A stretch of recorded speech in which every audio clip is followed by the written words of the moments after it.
उम्र बढ़ने के साथ शरीर धीरे धीरे ताकत खोने लगता है। पहले सीढ़ियां चढ़ना आसान था, अब सांस फूलने लगती है। पहले घुटनों में दर्द कभी कभी होता था, अब रोज रहने लगा है। पहले चलने में आत्मविश्वास था, अब डर लगता है कि कहीं पैर जवाब न दे दें। और अधिकतर बुजुर्ग यही सोचते हैं कि यह तो बुढ़ापे का नियम है। लेकिन सच्चाई यह है कि यह उम्र नहीं, शरीर में छुपी हुई कमी है। यह कमी है जरूरी विटामिनों की। चिकित्सा विज्ञान स्पष्ट रूप से मानता है कि उम्र के साथ पोषक तत्वों का अवशोषण घटता है। यानी आप वही भोजन खाते हैं, लेकिन शरीर उसे पहले जैसा उपयोग नहीं कर पाता। इसी कारण मांसपेशियां कमजोर होती हैं, हड्डियां खोखली होने लगती हैं और नसें सुस्त पड़ जाती हैं, और यही तीनों मिलकर चलने की क्षमता को छीन लेते हैं। अब पहला और सबसे खतरनाक विटामिन है विटामिन डी। अधिकतर बुजुर्ग यह मानते हैं कि विटामिन डी केवल हड्डियों के लिए जरूरी होता है, लेकिन चिकित्सा विज्ञान साफ कहता है कि यह विटामिन मांसपेशियों की शक्ति, शरीर के संतुलन और गिरने से बचाव के लिए उतना ही महत्वपूर्ण है। कई बड़े चिकित्सा अनुसंधानों में यह पाया गया है कि जिन बुजुर्गों में विटामिन डी की कमी होती है, उनमें फिसलने, लड़खड़ाने और गिरने का खतरा लगभग 2 गुना हो जाता है। क्योंकि यह विटामिन मांसपेशियों को सक्रिय रखने और नसों के संकेतों को मजबूत बनाने का काम करता है। जब शरीर में विटामिन डी कम हो जाता है तो कैल्शियम का अवशोषण भी घट जाता है। इसका सीधा असर हड्डियों की मजबूती पर पड़ता है।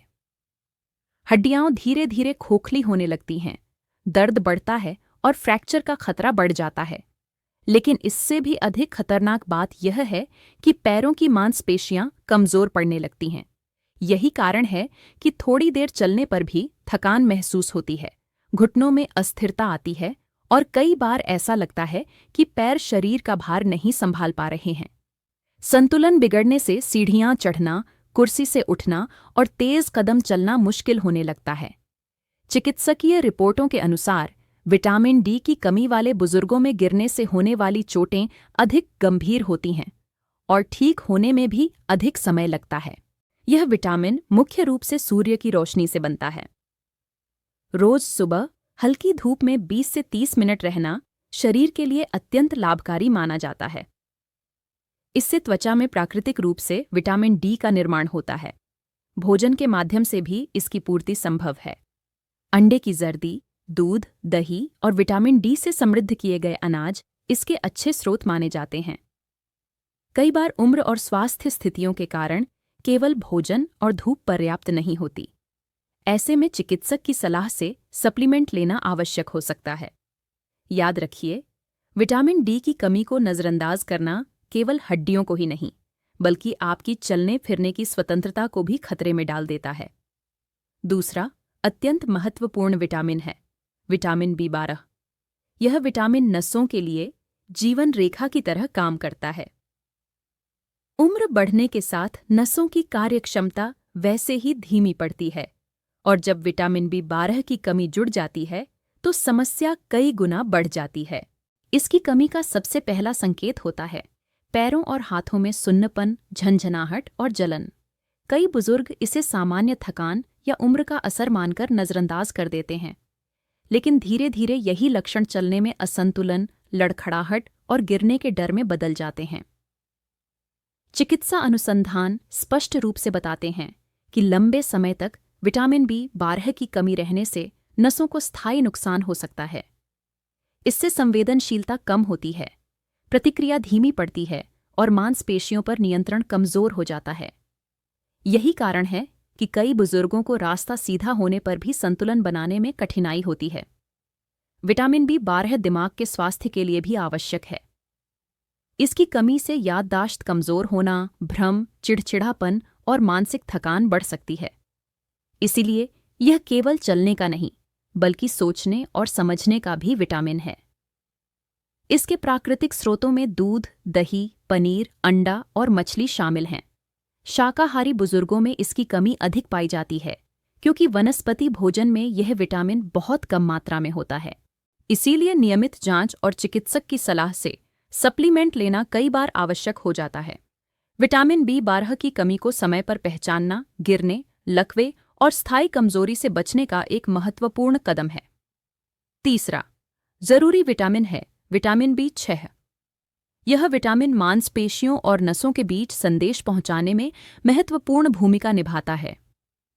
जब शरीर चलने के लिए आदेश देता है तो वही आदेश नसों के माध्यम से मांसपेशियों तक पहुंचता है और विटामिन B6 इस प्रक्रिया को सुचारू बनाए रखता है। इसकी कमी होने पर सबसे पहले पैरों में ऐंठन शुरू होती है। रात में अचानक पिंडलियों में खिंचाव, चलते समय दर्द और जल्दी थक जाना इसके आम संकेत हैं। धीरे धीरे मांसपेशियों की शक्ति कम होने लगती है और चलना भारी लगने लगता है। विटामिन B6 शरीर में प्रोटीन के सही उपयोग में भी मदद करता है। यानी आप चाहे कितना भी अच्छा भोजन करें, अगर यह विटामिन कम है तो मांसपेशियां उतनी मजबूत नहीं बन पाती। इसके प्राकृतिक स्रोत हैं केला, चना, साबुत अनाज, आलू और हरी सब्जियां। नियमित और संतुलित भोजन से इसकी पूर्ति संभव है, लेकिन लंबे समय तक खराब आहार से इसकी कमी जल्दी हो जाती है। अब चौथा महत्वपूर्ण विटामिन है विटामिन C। अधिकतर लोग इसे केवल सर्दी और खांसी से जोड़कर देखते हैं, लेकिन यह विटामिन जोड़ों और हड्डियों की मजबूती का आधार है। विटामिन C शरीर में कोलेजन बनाने में सहायता करता है। कोलेजन वही तत्व है जो हड्डियों, जोड़ों और मांसपेशियों को जोड़कर मजबूत ढांचा बनाता है। जब विटामिन C की कमी होती है तो जोड़ कमजोर पड़ने लगते हैं, सूजन बढ़ती है, दर्द रहता है और चलना कठिन हो जाता है। घुटनों और कूल्हों में अकड़न इसी कमी का परिणाम हो सकती है। इसके अच्छे स्रोत हैं आंवला, संतरा, नींबू, अमरूद और हरी मिर्च। रोजाना इनका सेवन जोड़ों की सेहत को बनाए रखने में मदद करता है और उम्र के साथ आने वाली कमजोरी को धीमा करता है। पांचवां और अक्सर अनदेखा किया जाने वाला विटामिन E। यह एक शक्तिशाली एंटीऑक्सीडेंट है। यह मांसपेशियों की मरम्मत करता है और रक्त प्रवाह को बेहतर बनाता है। इसकी कमी से थकान, कमजोरी और सूजन बढ़ती है। विटामिन E के स्रोत हैं बादाम, सूरजमुखी के बीज, मूंगफली और वनस्पति तेल। अब एक सच्चाई, सिर्फ खाना ही पर्याप्त नहीं है। उम्र के साथ शरीर इन विटामिनों को पूरी तरह अवशोषित नहीं कर पाता। इसलिए समय समय पर जांच और चिकित्सकीय सलाह आवश्यक है। लेकिन उससे भी जरूरी है नियमितता। कभी कभी अच्छा खाना और कभी नहीं, इससे शरीर को लाभ नहीं मिलता। हर दिन सही मात्रा, सही समय और सही संयोजन आवश्यक है। अब सोचिए, अगर आज आपने इन विटामिनों की कमी को नजरअंदाज किया तो कल चलना मुश्किल हो सकता है, और जब चलना मुश्किल हो जाता है तब स्वतंत्रता भी धीरे धीरे छिन जाती है। यह सिर्फ स्वास्थ्य का सवाल नहीं है, यह आत्मसम्मान का भी सवाल है। अब निर्णय आपके हाथ में है। आज पोषण चुनेंगे या कल लाचारी? आगे मैं आपको बताऊंगा कौन से साधारण घरेलू भोजन इन पांचों विटामिनों को एक साथ मजबूत करते हैं। यही वह रहस्य है जो बुजुर्गों को लंबे समय तक सक्रिय रखता है।